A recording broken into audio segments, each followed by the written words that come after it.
أشهد أن لا إله إلا الله وحده لا شريك له وأشهد أن محمدًا عبده ورسوله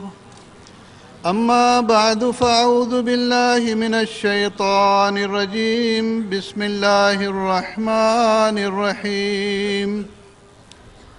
محترم صدر اجلاس اور معزز خواتین و حضرات،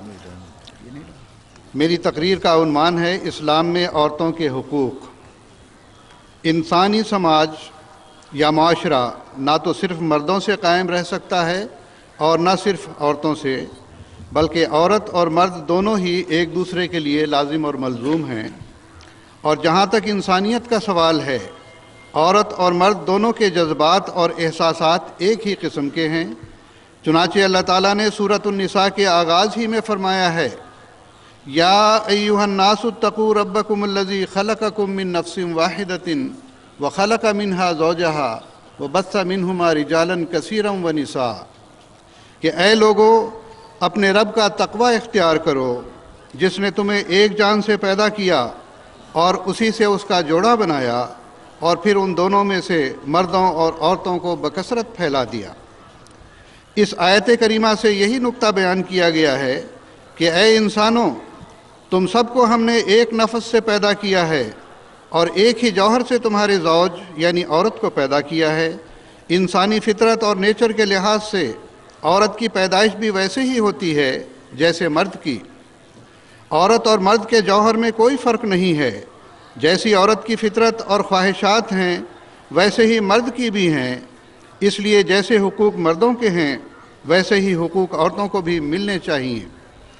آج کے اس ترقی یافتہ دور میں جبکہ ہم 21ویں صدی میں داخل ہو چکے ہیں، دنیا کے ہر ملک اور ہر ملک کے ہر طبقے میں آزادی کی لہر اور آزادی کا مطالبہ اس قدر زور پکڑ گیا ہے کہ اگر نیچر کے ساتھ ساتھ قانونی، سیاسی، اقتصادی اور سماجی پابندیاں نہ ہوتیں تو شاید آج کا انسان بالکل ہی مادر پدر آزاد ہونا پسند کرے گا۔ آزادی کی اس دوڑ میں بھلا عورت کیسے پیچھے رہ سکتی تھی؟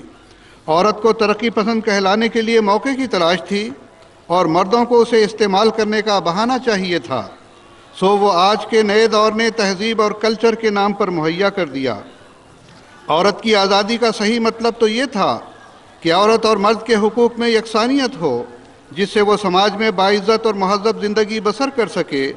اسے علمی اور اقتصادی میدان میں وہ آزادی نصیب ہو جس سے وہ سماج میں عزت سے جینے کا حق حاصل کر سکے۔ لیکن آزادی کے نام پر آج عورت کا اس رنگ میں استحصال کیا جانے لگا ہے کہ اس کی نمائش اس کو گھر سے نکال کر بازار تک لے آئی۔ اشتہاروں میں اس سے ماڈل کا کام لیا جانے لگا۔ گھر کی عزت بازار کی رونق بن گئی، اور اس میں اس حد تک اضافہ ہوا کہ ترقی اور تہذیب کا مطلب عورت کی بے راہ روی، عریانیت اور فیشن لیا جانے لگا، جس کے نتیجے میں مس جموں انارا گپتا جیسی ہزاروں ماڈل سماج کی اونچی سوسائٹی کے مردوں کا جنسی کھلونا اور شکار بنتی رہتی ہیں۔ اور یہ سب دراصل ان نظریات کا رد عمل ہے جو زمانے قدیم کے مذاہب اور تہذیب و تمدن کی دین ہیں، جس میں عورت کو مرد سے الگ آزادانہ اور مستقل حیثیت حاصل نہیں تھی۔ عورت کو سب سے زیادہ بے قیمت چیز اور سب برائیوں کی جڑ قرار دیا گیا۔ موجودہ دور میں یورپ کے صنعتی انقلاب نے عورت کو بھی میدان عمل میں لا کھڑا کیا۔ سرمایہ دار کو کم اجرت پر محنت کرنے والے ہاتھ مل گئے۔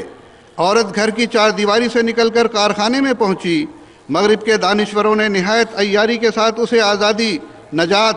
حقوق اور مساوات کے سنہری خواب دکھائے، جن کی چمک دمک سے وہ مسحور ہو گئی۔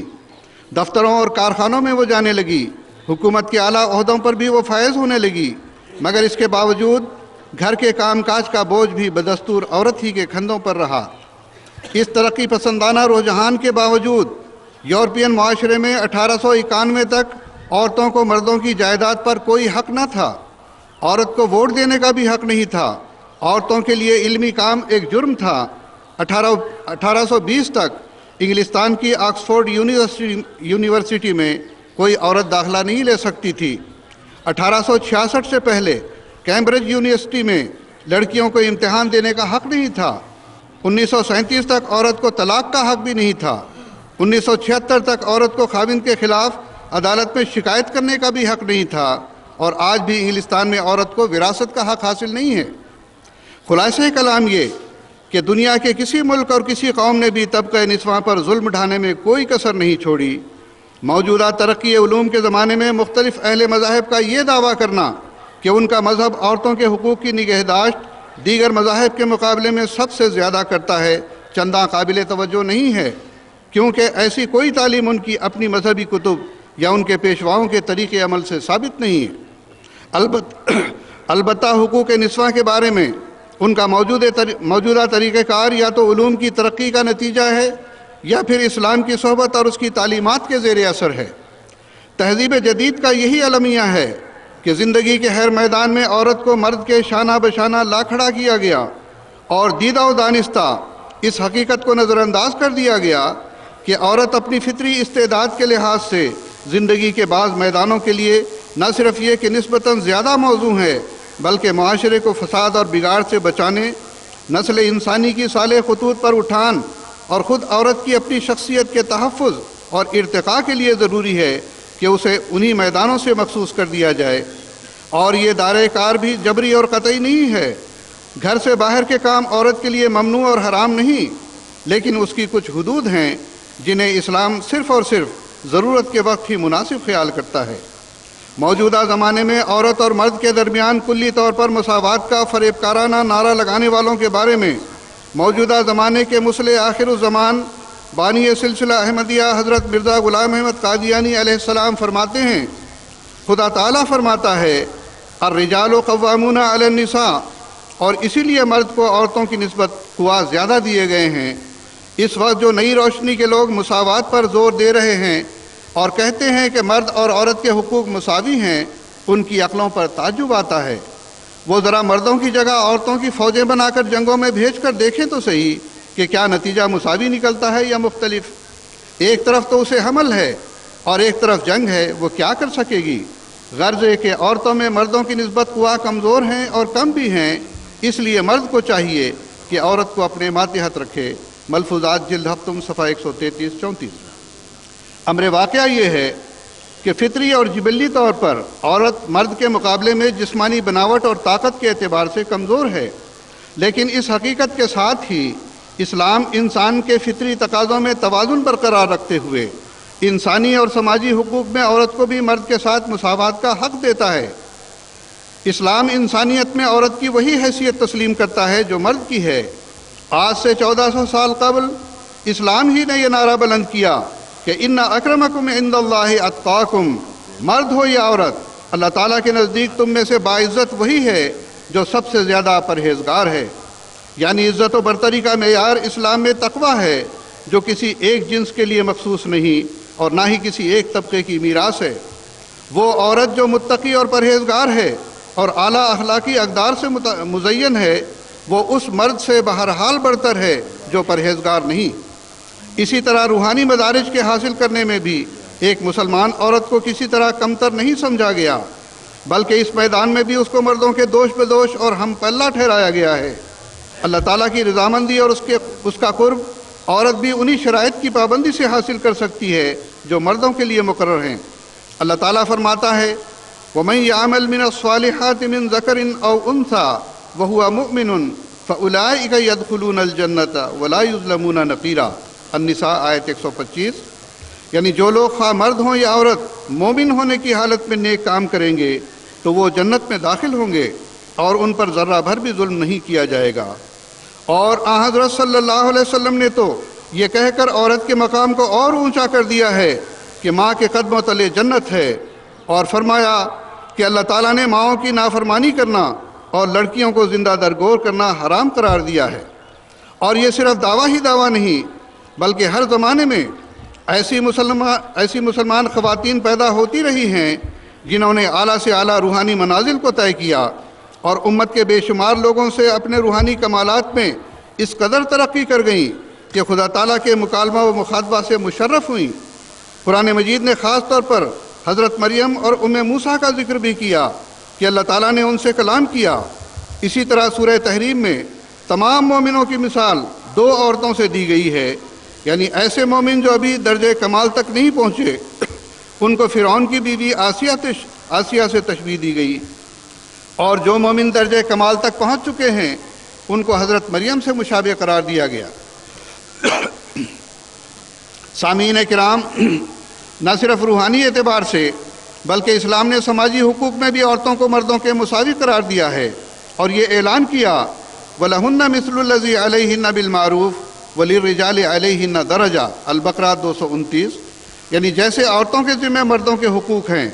ایسا ہی مردوں کے ذمہ عورتوں سے متعلق حقوق کی ادائیگی عام دستور کے مطابق ہے۔ ہاں، مردوں کو ایک گنا فضیلت حاصل ہے کیونکہ عورتوں کی کفالت ان کے ذمہ ہے۔ اس آیت کریمہ میں جہاں مرد و عورت کے یکساں حقوق کا اظہار کیا گیا ہے، وہاں لطیف پیرائے میں اس بات کی طرف توجہ دلائی گئی ہے کہ عورت اپنی فطری کمزوری کے باعث مرد پر اپنے زیادہ حقوق رکھتی ہے، اس لیے حقوق کی نگہداشت اور فرائض کی بجا آوری میں مردوں پر زیادہ ذمہ داریاں عائد کی گئی ہیں۔ اسلام نے عورت کو مرد کے گھر کی نوکرانی قرار نہیں دیا جس کی زندگی مرد کے رحم و کرم پر موقوف ہو، بلکہ اس کو سماج میں ایک مستقل حیثیت دی ہے۔ اس کے ہاتھ پیر باندھ کر اس کو مرد کے قدموں میں نہیں ڈالا، بلکہ اس کو گھر کی ملکہ اور گھر کے افراد کو اس کی رعایا قرار دیا ہے۔ سیدنا حضرت مسیح موعود علیہ السلام فرماتے ہیں، عورتوں کے حقوق کی جیسی حفاظت اسلام نے کی ہے ویسی کسی دوسرے مذہب نے قطعاً نہیں کی۔ مختصر الفاظ میں فرما دیا ہے وَلَهُنَّ مِثْلُ الَّذِي عَلَيْهِنَّ، کہ جیسے مردوں کے حقوق عورتوں پر ہیں ویسے ہی عورتوں کے مردوں پر ہیں۔ بعض لوگوں کا حال سنا جاتا ہے کہ ان بیچاریوں کو پاؤں کی جوتی کی طرح جانتے ہیں اور ذلیل ترین خدمات ان سے لیتے ہیں، گالیاں دیتے ہیں، حقارت کی نظر سے دیکھتے ہیں اور پردے کے حکم ایسے ناجائز طریق سے برتتے ہیں کہ ان کو زندہ درگور کر دیتے ہیں۔ حضور فرماتے ہیں، چاہیے کہ بیویوں سے خاوند کا ایسا تعلق ہو جیسے دو سچے اور حقیقی دوستوں کا ہوتا ہے۔ انسان کے اخلاق فاضلہ اور خدا تعالیٰ سے تعلق کی پہلی گواہ تو یہی عورتیں ہوتی ہیں۔ اگر انہی سے ان کے تعلقات اچھے نہیں تو پھر کس طرح ممکن ہے کہ خدا تعالیٰ سے صلح ہو؟ رسول اللہ صلی اللہ علیہ وسلم نے فرمایا ہے، خیرکم لأہلہ، تم میں سے اچھا وہ ہے جو اپنے اہل کے لیے اچھا ہے۔ ملفوظات جلد 5 صفحہ 417۔ عورت کے سماجی حقوق کی ضمانت اسلام نے اس کی پیدائش ہی سے دی ہے۔ زمانہ قدیم میں بلکہ موجودہ ترقی یافتہ دور میں بھی لڑکی کی پیدائش کو عموماً اچھا نہیں سمجھا جاتا۔ قرآن کریم نے بھی بیان فرمایا ہے کہ جب کسی شخص کو لڑکی کی پیدائش کی خبر ملتی ہے تو اس کا چہرہ سیاہ پڑ جاتا ہے اور وہ نہایت رنجیدہ ہو جاتا ہے۔ آج کل تو الٹرا ساؤنڈ کے ذریعے ایام حمل ہی میں پتہ چل جاتا ہے کہ پیٹ میں لڑکا ہے یا لڑکی۔ جب یہ معین ہو جائے کہ لڑکی ہونے والی ہے تو حمل گرا دیا جاتا ہے۔ لیکن اسلام بیٹی کی عزت و حرمت اور تقدس کو قائم کرتا، لڑکوں اور لڑکیوں کے درمیان امتیازی سلوک کرنے سے روکتا اور ان کی پرورش و پرداخت پر یکساں زور دیتا ہے۔ بانی اسلام حضرت محمد مصطفیٰ صلی اللہ علیہ وسلم نے فرمایا کہ جس کو خدا تعالیٰ لڑکیاں دے اور وہ ان کے ساتھ اچھا سلوک کرے تو یہ لڑکیاں اس شخص کے لیے دوزخ کی آگ سے بچانے کا موجب ہو جائیں گی۔ اسی طرح آپ نے فرمایا، جس نے 2 لڑکیوں کی پرورش کی وہ اور میں دونوں قیامت کے دن یوں ہوں گے۔ پھر آپ نے اپنی 2 انگلیوں کو ملا کر دکھایا، یعنی ایسا شخص میرے ساتھ ہوگا۔ حضرت صلی اللہ علیہ وسلم نے صرف یہ تعلیم ہی نہیں دی بلکہ خود اپنی بیٹی حضرت فاطمہ رضی اللہ تعالی عنہ کے ساتھ کمال محبت اور شفقت کے ساتھ پیش آ کر ایک عظیم اسوہ حسنہ اور عملی نمونہ چھوڑا اور بتایا کہ لڑکیاں بھی مہر و محبت کی ویسے ہی حقدار ہیں جیسے لڑکے۔ حضرات، جب ایک لڑکی اپنے بچپن کے دور سے نکل کر جوانی کی دہلیز پر قدم رکھتی ہے تو ہر عاقل و بالغ لڑکی کو اسلام اپنے شریک حیات کے انتخاب کا حق دیتا ہے۔ اگرچہ شادی کے لیے لڑکی کے ولی یا سرپرست کی اجازت اور رضامندی ضروری قرار دی گئی ہے، لیکن یہ پابندی خود عورت کے لیے مفید اور ضروری ہے، کیونکہ اگر وہ اپنی ناتجربہ کاری سے تھوڑی سی بھی غلطی کر بیٹھے گی تو اس کا خمیازہ اسے عمر بھر بھگتنا پڑے گا۔ لیکن ولی یا سرپرست کو یہ اختیار بھی نہیں دیا گیا کہ وہ زبردستی لڑکی کی مرضی کے خلاف اس کی شادی کر دے۔ اگر لڑکی خود سوچ سمجھ کر اپنی پسند سے کسی صاحب کردار شخص سے شادی کرنا چاہتی ہے تو اسے جبراً روکنے کا حق اور اختیار کسی کو بھی نہیں ہے۔ اس معاملے میں بھی اسلام نے میانہ روی کو مد نظر رکھا ہے اور نہایت صاف الفاظ میں یہ حکم دیا ہے کہ کہ دلہن کی رضامندی و پسند کے بغیر شادی نہیں ہو سکتی۔ چنانچہ حضرت رسول اکرم صلی اللہ علیہ وسلم فرماتے ہیں کہ بیوہ کا نکاح اس وقت تک نہیں ہو سکتا جب تک اس سے مشورہ نہ کر لیا جائے، اور کنواری لڑکی کا نکاح اس وقت تک نہیں ہو سکتا جب تک اس سے اجازت نہ لے لی جائے۔ حدیث کی مشہور کتب بخاری و مسلم میں ایک عورت ہی سے روایت ہے کہ اس کی شادی اس کے باپ نے جبراً اس کی منشا کے خلاف ایک شخص سے کر دی۔ اس عورت نے حضرت نبی کریم صلی اللہ علیہ وسلم کے حضور شکایت کی۔ حدیث میں آتا ہے فردہ نکاحہ، حضور صلی اللہ علیہ وسلم نے اس نکاح کو فسخ کر دیا۔ اسی مضمون کی ایک حدیث دارقطنی میں حضرت جابر سے بھی بیان ہوئی ہے کہ لڑکی کی رضامندی کے بغیر جبراً اس کی شادی کر دینے کو اسلام نے ہرگز پسند نہیں کیا، بلکہ جس طرح ایک مرد کو اختیار ہے کہ وہ اپنی پسند کی کسی بھی لڑکی سے شادی کر سکتا ہے، اسی طرح عورت کو بھی اختیار دیا گیا ہے کہ وہ اپنے شوہر کا انتخاب اپنی مرضی اور پسند سے کر سکتی ہے۔ شادی کے وقت اسلام نے عورت کا ایک حق مہر کی صورت میں دیا۔ مہر قانون اسلام میں اس مال یا رقم کو کہا جاتا ہے جس کے عوض مرد کو عورت پر حقوق زوجیت حاصل ہوتے ہیں، اور یہ رقم اس کے مستقبل کی ضمانت بھی ہوتی ہے۔ نکاح کے وقت عورت اور مرد کے درمیان مہر کی جو رقم طے پاتی ہے اس کی ادائیگی مرد پر لازم ہے۔ اگر مرد اس سے انکار کرے تو عورت کو حق ہے کہ وہ فرائض زوجیت کی ادائیگی سے انکار کر دے۔ اس لحاظ سے مہر عورت کا ایک ایسا حق ہے جس پر تصرف کا اسے پورا اختیار اور آزادی حاصل ہے۔ وہ اس رقم کو کس طرح صرف کرے گی، اپنے پاس رکھے گی یا کاروبار میں لگائے گی، یا پوری رقم یا اس کا کچھ حصہ شوہر کو واپس کر دے گی، اس کا فیصلہ کرنے میں وہ خود مختار ہے۔ شوہر کو یا کسی اور رشتہ دار کو اس سلسلے میں کسی قسم کا دباؤ ڈالنے کی اجازت نہیں ہے۔ اسی طرح شادی کے موقع پر دلہن کو اپنے مائکے سے یا شوہر کے رشتہ داروں سے جو بھی تحائف وغیرہ ملتے ہیں وہ سب عورت کی ملکیت ہوتے ہیں، انہیں ہتھیانے کے لیے عورت کو مجبور نہیں کیا جا سکتا۔ چنانچہ اللہ تعالیٰ نے فرمایا ہے یا ایھا الذین آمنوا لا یحل لکم ان ترثوا النساء کرہا ولا تعضلوہن لتذھبوا ببعض ما آتیتموہن، النساء آیت 20۔ یعنی اے ایماندارو، تمہارے لیے جائز نہیں کہ تم زبردستی عورتوں کے وارث بن جاؤ، اور نہ یہ حلال ہے کہ انہیں تنگ کر کے اس مہر کا کچھ حصہ اڑا لینے کی کوشش کرو جو تم انہیں دے چکے ہو۔ پس شادی کے بعد عورت کے تمام جائز اخراجات کی اپنی حیثیت کے مطابق کفالت کرنا یہ مرد کا فرض اور ذمہ داری ہے۔ اگر کوئی عورت تجارت یا کسی ملازمت سے چاہے ہزاروں روپے کما رہی ہو تو بھی مرد اس کے اخراجات کا ذمہ دار ہے، نہ کہ عورت۔ اور اگر کوئی مرد 2 سال تک بیوی کا خرچ ادا نہیں کرتا اور اس سے لاپرواہی اختیار کر کے عورت کو تنگ دستی اور فقر و فاقے پر مجبور کر دیتا ہے تو وہ عدالت سے رجوع کر کے طلاق حاصل کر سکتی ہے۔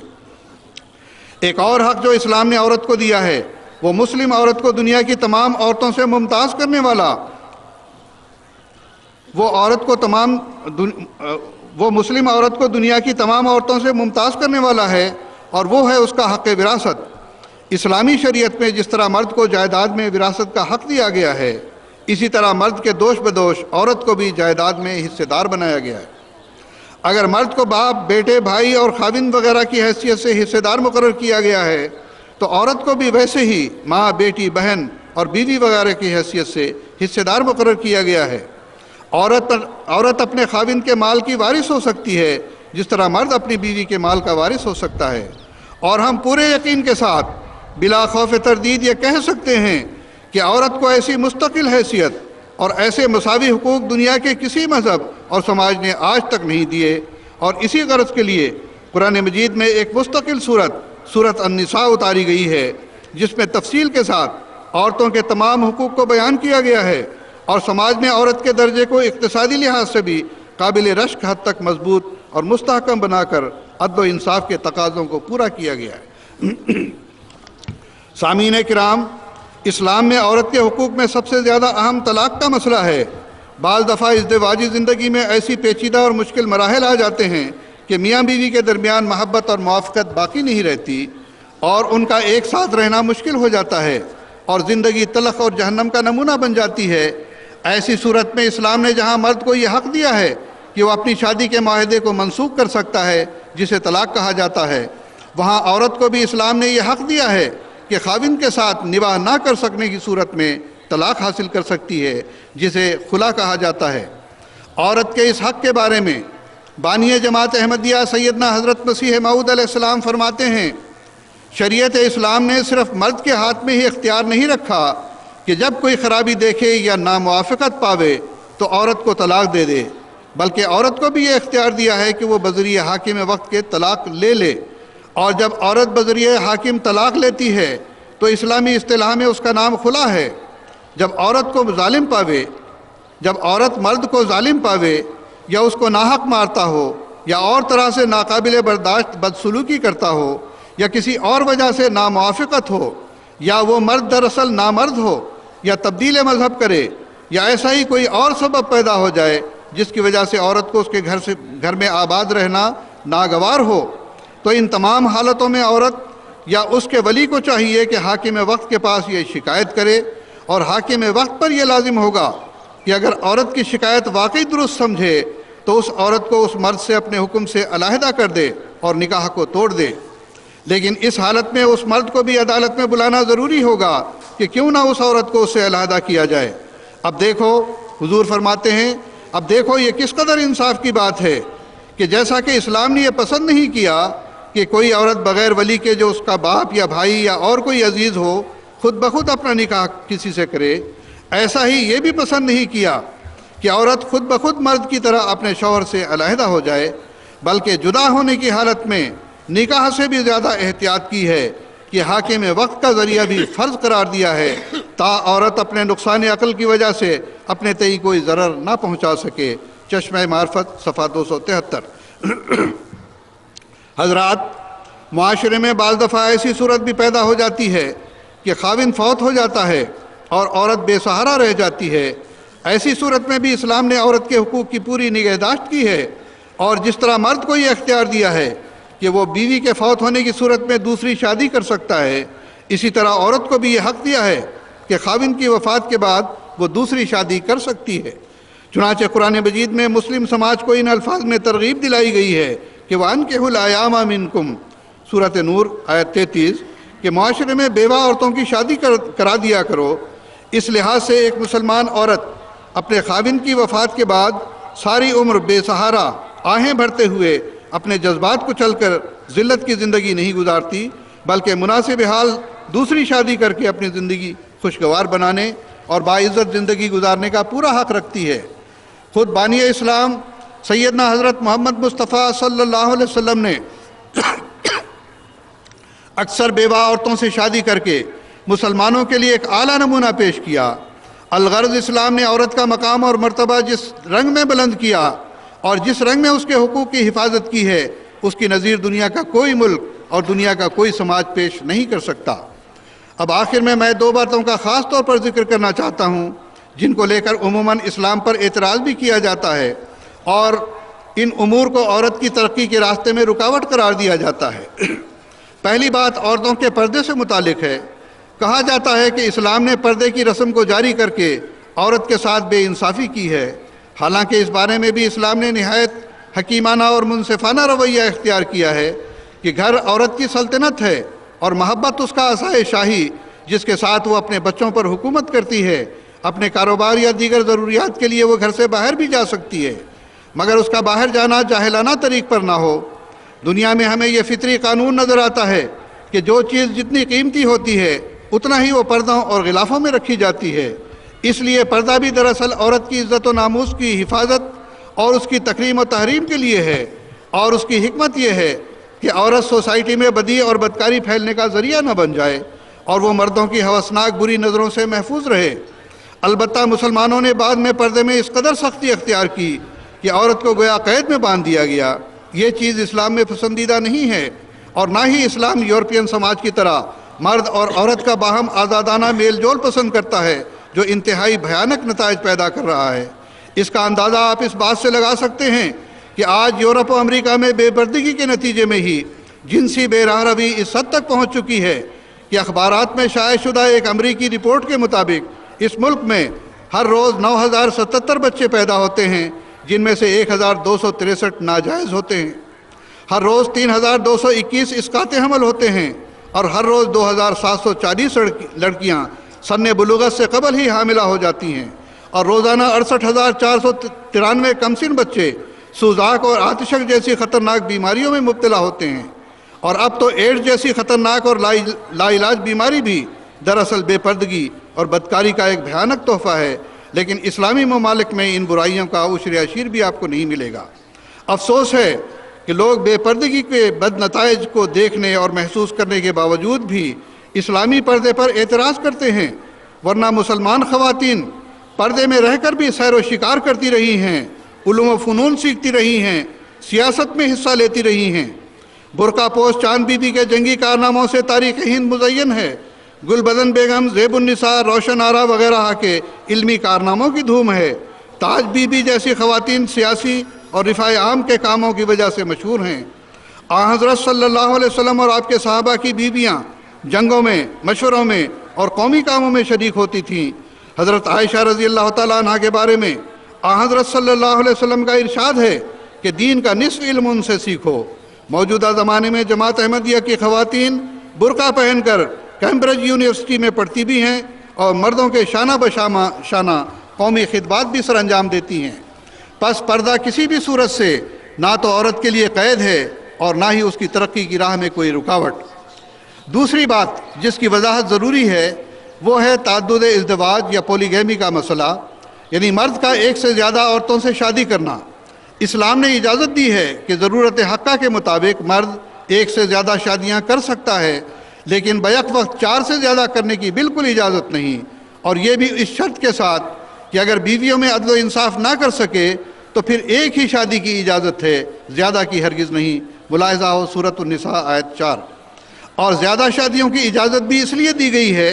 کہ بسا اوقات ایک انسان کو کئی طرح کی مجبوریاں پیش آ سکتی ہیں کہ دوسری شادی کرنا ضروری ہو جاتا ہے۔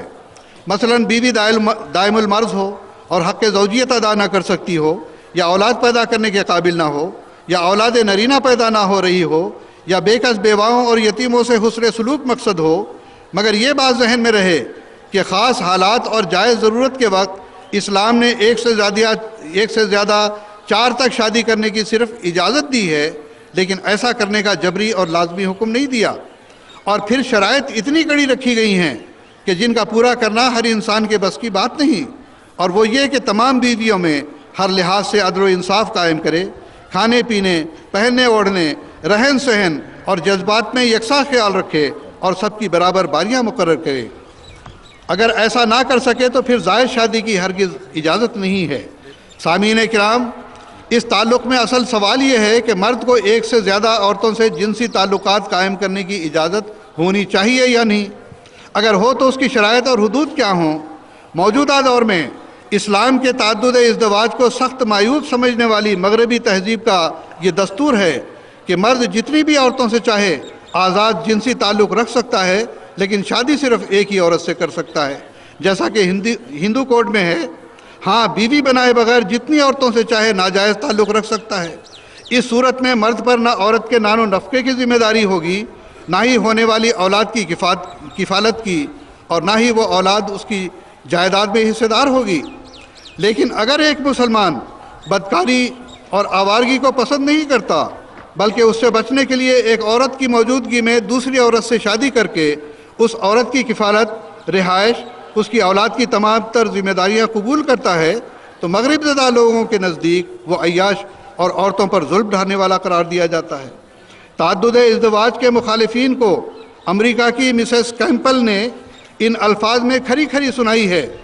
کہ زوج واحد یعنی صرف ایک خاوند کرنے کا جھوٹ موٹ کا قاعدہ سخت دھوکہ اور منافقت ہے۔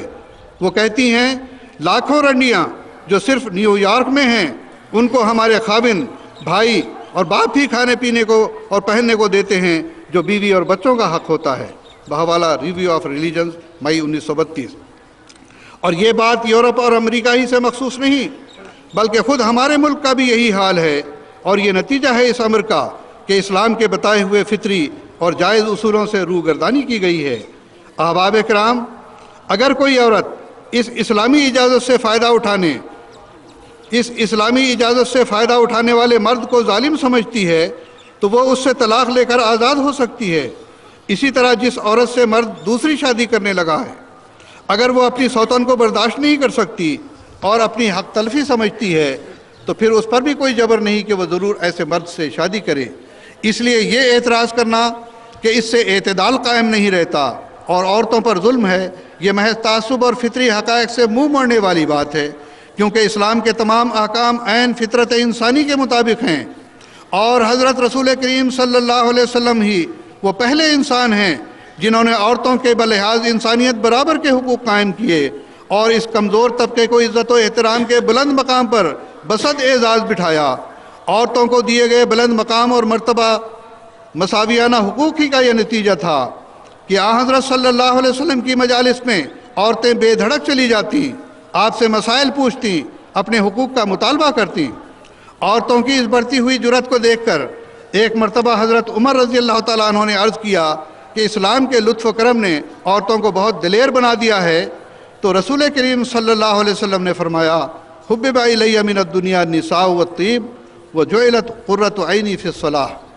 یعنی دنیا میں دو چیزوں کی محبت میرے دل میں ڈالی گئی ہے، ایک تو طبقہ رسواں ہے اور دوسرے خوشبو، مگر میری آنکھ کی ٹھنڈک تو نماز میں ہے۔ پس قرآن مجید اور حضرت صلی اللہ علیہ وسلم کے کلام میں عورتوں کے ساتھ حسن سلوک اور ان کے حقوق اور ان کی قابلیتوں کے متعلق جس قدر ارشادات پائے جاتے ہیں، ان کا 10واں حصہ بھی کسی اور مذہبی کتاب اور پیشوا کی تعلیم میں نہیں ملتا۔ اسلام نے جس طرح مردوں اور عورتوں کو یکساں احکام دیے ہیں، اسی طرح ان کو انعامات میں بھی یکساں شریک قرار دیا ہے کہ جن نعمتوں کے مرد مستحق ہوں گے، اسلامی تعلیم کے مطابق قیامت کے دن وہی نعمتیں عورتوں کو بھی ملیں گی۔ غرض اسلام نے نہ اس دنیا میں عورتوں کی کوئی حق تلفی کی ہے اور نہ اگلے جہان میں انہیں کسی انعام سے محروم رکھا ہے، بلکہ دین و دنیا میں فطری حدود کے اندر مساوی حقوق دیے ہیں اور مقام و مرتبہ بلند کیا ہے، ان کی عزت و شان بڑھائی ہے۔ حضرت نواب مبارکہ بیگم صاحبہ رضی اللہ تعالیٰ عنہ نے عورتوں پر کیے جانے والے مظالم کا ذکر کرنے کے بعد اپنی منظوم کلام میں، جس کو آپ پہلے سماعت فرما چکے ہیں، اس کے آخر میں یہی فرمایا ہے، وہ رحمت عالم آتا ہے، تیرا حامی ہو جاتا ہے، تو بھی انسان کہلاتی ہے، سب حق تیرے دلواتا ہے، ان ظلموں سے چھڑواتا ہے، بھیج درود اس محسن پر، تو دن میں 100 بار، پاک محمد مصطفیٰ نبیوں کا سردار، اللہم صلی علی محمد وآل محمد بارک وسلم انک حمید مجید۔